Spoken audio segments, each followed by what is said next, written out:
Hi guys, how you doing? We're gonna do a little mango talking today, and that's right, it is mango blooming, flowering time. So, your tree has flowers. Now what? That's the question, huh?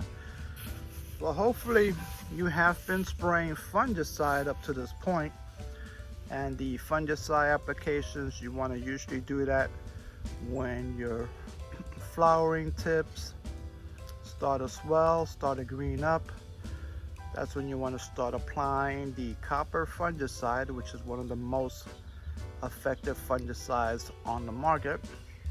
And you can do this anytime up till your flowers begin to open. Once the flowers start opening on your panicle, then you want to switch over to sulfur fungicide or any other type of fungicide. One all-purpose fungicide that I like to use is a Daconil, and that one you don't have to worry about it affecting the blooms. Now, the reason that you use the copper before the blooms is because the copper is said to damage the pollen in the blooms. That's why when the blooms open, you want to stop using that copper. All right, guys, so let's say you've been spraying and now you have your blooms, you have panicles like this, and you're saying to yourself, now what? Well, one thing I should know is that you want to keep spraying the fungicide applications all the way up through harvest, okay? And this is just to keep your, not only your blooms, but they'll keep your fruit cleaner. It'll keep it from getting anthracnose, which is another fungal issue with mangoes, where the mangoes get black spots that start to go soft and just messes up your whole mango. And this is the reason you want to keep spraying all the way up through harvest. Just to keep them clean, and also to keep that powdery mildew issue away during the flowering process. Now, the spraying regimen for the fungicide, I like to do it every couple weeks, 2 to 3 weeks. If it rains, then you do want to try to reapply it, but I would say about every 2 to 3 weeks. So let's say you're seeing blooms and you're not seeing fruit set. Now, one of the main reasons, well, there's a couple main reasons, but one of the reasons is due to lack of pollination. That's when you don't have pollinators, but usually we do have pollinators. And another culprit why you're not getting fruit set is going to be a lack of female flowers. You'll have a lot of male flowers. There's some varieties that tend to set a lot of male flowers on their first bloom, and then later on blooms will have female flowers. Sometimes, depending on the weather, just the variety of that mango, it'll have a tendency to produce more male flowers. Now, that's going to be another topic. I can't explain the difference between the male and the female, but that's something that you can go online and you can check. And it's something that I do advise you to know the difference, because it's going to help you solve your issue if you're not getting fruit set. Now, what happens when you don't get fruit set and you notice that you have a lot of male blooms? Then what you should do is cut those panicles off as soon as you can. Cut them off so that your tree will rebloom, hopefully rebloom. And usually on the second bloom, the later blooms, you're going to get more female flowers, and hopefully you'll get fruit set. So that's what you're going to do when you have a lot of male flowers on your panicles. Let me just take a second. I'm going to tell you a few little things about these mango blooms. Now this Super Julie, you can see she has tons of little BBs. But if you look at this one, and these here, there's only maybe 1, 2 left on the panicles. You see all that? Tons of little BBs. But a lot of you are probably saying, well, maybe I should start picking them off. Maybe I should thin it out. Thing with mangoes, it's not like peaches. Mangoes will usually thin themselves out. And as you can see here in these panicles, they used to be full. They used to be loaded. They used to be loaded like this one, you see? And this one over here.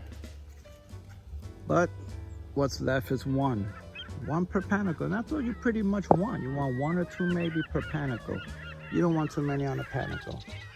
So don't worry about having to thin it. Mangoes will thin themselves out. They know what they can handle. They'll drop what they can't hold. So you don't have to worry about that. Another interesting thing about mango blooms, they have a kind of pungent smell, and it attracts flies. Believe it or not, flies are your main pollinators on the panicles. I don't have any here because they're probably scared off. But yeah, flies are going to be your main pollinators on these blooms, not bees. Sometimes you'll see ants crawling over it. Sometimes you'll see wasps, but rarely will you see any bees. It's going to be flies that are going to pollinate your panicles.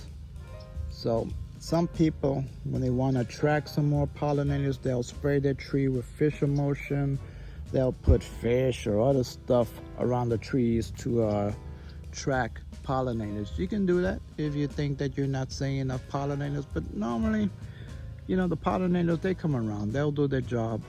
When you don't see them, they're around. They're doing their job. So don't worry about that. Now there's also a situation where some of you have small trees and really don't want them to fruit. And you're wondering, well, what should you do about your blooms? There's 2 options. You can let your blooms go through the process, and when they form the little fruits like this, the little BBs, then you come and you snip off the panicle. Other people will take the majority of the panicle,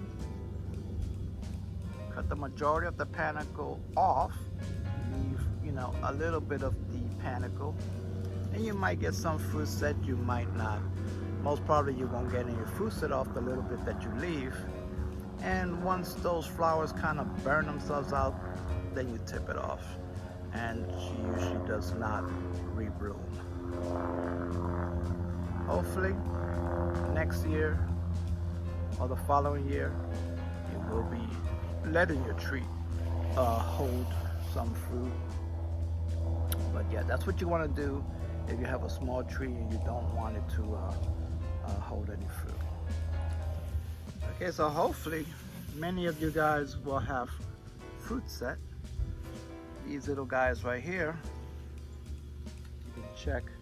Look at all the little BBs on this guy. Now, I didn't introduce you. This is my Super Julie, and she is holding a lot of little baby fruits, and hopefully I'll get something on Super Julie. Now, I also have my ice cream, which is this guy right here, and I was talking about cutting off the panicles that had a lot of male flowers before, and I did that on my ice cream because ice cream is one of the varieties that tends to do a lot of male flowers on its first bloom. So this here actually is a second flush, a second blooming. I cut back the panicle and she's actually pushing again. So I had no success with all the blooms, the first blooms on ice cream mango. So hopefully the second set of blooms will give me some fruit. All right, so now that you got the little BBs forming, you want, like I said, you want to make sure to keep spraying, and you can be spraying, you know, once you have your fruit, you can either do the copper, you can do the sulfur, any general fungicide. And like I said, that'll be to keep the anthracnose at bay, because once we start getting a lot of rains, that's going to be the issue then on the fruit. and you want to try to avoid that. It's also going to keep the sooty mold, the streaks from forming on your fruit. Just going to give you a cleaner fruit. All right, so we have the little fruit.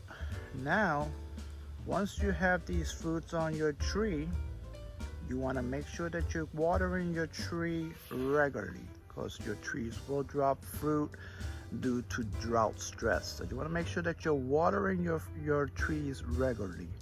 Okay, don't overwater, because overwatering is not good for your fruit quality. It's gonna water down the flavor. So you want to make sure not to overwater. Okay, and if it's raining, there's no need to water besides that. Okay, the rainwater is gonna be fine. Okay, another thing that you're gonna want to now think about, especially after your fruits start getting bigger, start getting sizable size, you know, maybe like 3/4 of their full grown size, you're gonna want to think about protection from the critters. And one of the main critters that a lot of us are gonna deal with is gonna be squirrels. Now, a lot of people use the nylon mesh bags, and I'll be honest, those nylon mesh bags, some squirrels will eat right through that. But there's some new steel mesh bags that are on the market. A lot of people say that they work. So I have yet to try them. I'll probably be trying some this year, but those will be the metal mesh bags, and you can find them on Amazon. Okay, so you guys give those a shot. Some people use the plastic clamshell containers that you can get food in. Some people use those. You'll need a lot, but you can also get those on Amazon as well if you want to go that route. Okay, so that's it. I mean, now after that, it's pretty much a waiting game. Hopefully we don't get any storms, any hurricanes, because those winds will knock down your fruit as well. And just a waiting game, and hopefully we don't get too much rain, because like I said, too much rain will water down the fruit. The fruit just won't be as sweet because the sugars are not as concentrated. So, talking about the sugars and the concentration, actually, as your fruit get larger, you want to kind of cut back on the watering. You just, I'll be honest with you, mango trees are pretty drought resistant. So they really don't need watering, but you do want to make sure that they do get water when the fruit's on the smaller size, so that'll help the tree retain it. But after they get a little larger, and you know that those are pretty much set, they're not gonna come off, then you want to kind of dial back on the watering. Just let the rainfall do its work, and hopefully the sugars will concentrate in those fruit and they'll be delicious. But pretty much that's it. It's just a waiting game after that. Once your fruit are on there, watch out for the critters. And I hope you guys have a good mango season. You guys take it easy. Orlando Backyard Gardening signing off. Please like and subscribe. You guys have a good one. Bye.